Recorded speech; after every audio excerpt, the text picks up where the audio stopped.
Değerli izləyicilər, videonu bəyənib kanala abunə olun ki, hər kəs son xəbərlərdən anında məlumatlansın. Ötən gün mediada efir qadağası qoyulan müğənnilərin qeyri-rəsmi siyasi yayılıb. Xəbər verilir ki, adı siyahıda olan meyxanaçı Akşin Fatih verilişlərdə qurulan şoulardan danışıb. O bildirib ki, televiziyada yayınlanan bir çox qalmaqallar ssenari əsasında hazırlanıb. Akşin Fatih müğənnilərə qoyulan qadağalara sevinən sənət adamlarına səslənərək bunları deyib. Bəzi müğənnilər başqalarının efir qadağasına görə sevinirlər. Bu, yaxşı niyyət deyil. Hamı evinə balısını çörək aparır.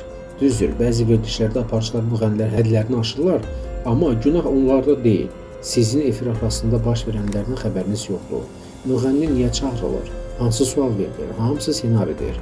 Onlar plan qurur, hansı müğənniyə hansı sual verək, qıcıqlandıraq, əsəbləşsin, danışsın. Hansı müğənnini qarşı-qarşıya qoyaq. Efirdə olanı görürsünüz, amma arxa siyahını görmürsünüz.